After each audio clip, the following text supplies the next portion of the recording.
a WikiVidi Documentaries production. Don't forget to like and subscribe. Enjoy. Marty, film. Marty is a 1955 American romantic drama film directed by Delbert Mann. The screenplay was written by Paddy Chayefsky, expanding upon his 1953 teleplay of the same name. The film stars Ernest, Borgnine and Betsy Blair. In addition to gaining an Academy Award for Best Picture, the film enjoyed international success, becoming the fourth American film to win the Cannes Film Festival, and to be awarded the Palme d'Or. Marty and the Lost Weekend are the only two films to win both organizations' grand prizes. Marty has been well regarded by critics since its initial release. Plot: Marty Paletti is an Italian-American butcher who lives in the Bronx with his mother. Unmarried at 34, the good-natured but socially awkward Marty faces constant badgering from family and friends to settle down, pointing out that all his brothers and sisters are already married with children. Not averse to marriage, but disheartened by his lack of prospects, Marty has reluctantly resigned himself to bachelorhood. After being harassed by his mother into going to the Stardust Ballroom one Saturday night, Marty connects with Clara, a plain school teacher who is quietly weeping on the roof after being callously abandoned at the ballroom by her blind date. They spend the evening together dancing, walking the busy streets, and talking in a diner. Marty eagerly spills out his life story and ambitions, and they encourage each other.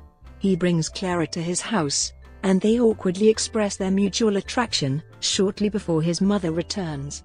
Marty takes her home by bus, promising to call her at 2:30 the next afternoon, after Mass.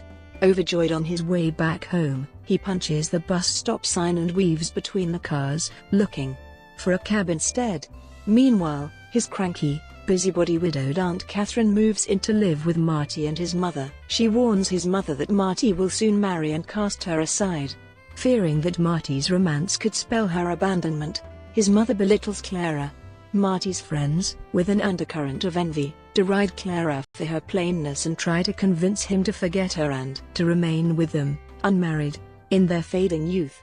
Harangued into submission by the pull of his friends, Marty doesn't call Clara.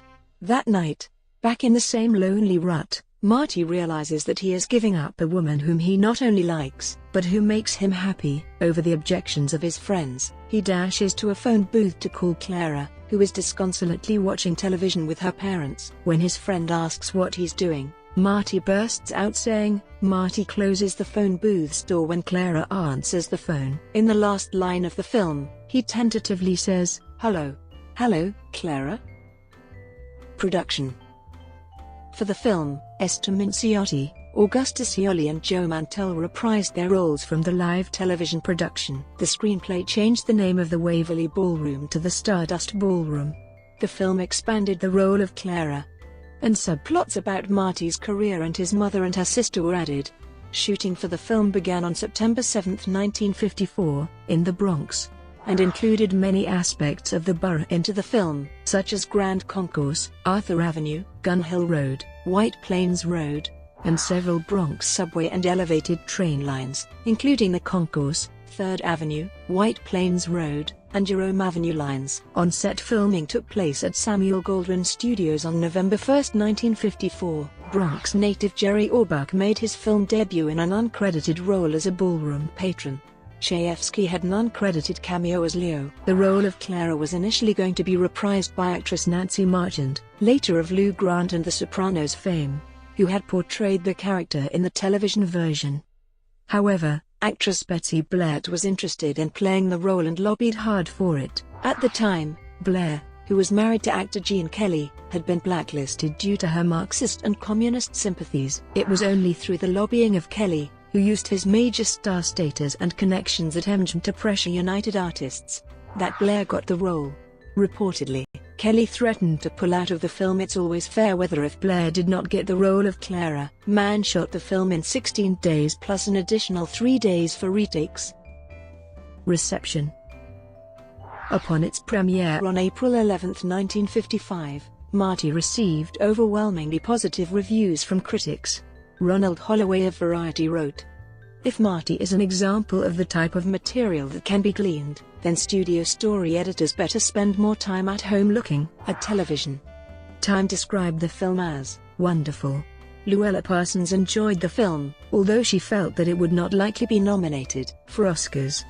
At a budget of $343,000, the film generated revenues of $3 million in the US alone, making it a box office success. Rotten Tomatoes gives it a score of 100% with an average rating of 8.1, with the consensus. Scriptwriter Paddy Chayefsky's solid dialogue is bolstered by strong performances from Ernest, Borgnine, and Betsy Blair in this appealingly low-key character study. The film is recognized by American Film Institute. Cannes Film Festival. The film is the first one to win the Palme d'Or.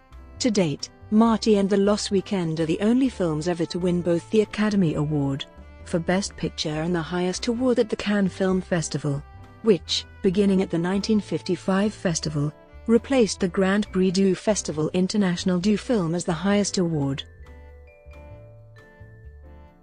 Brought to you by WikiVidi Documentaries. Would you like to know more?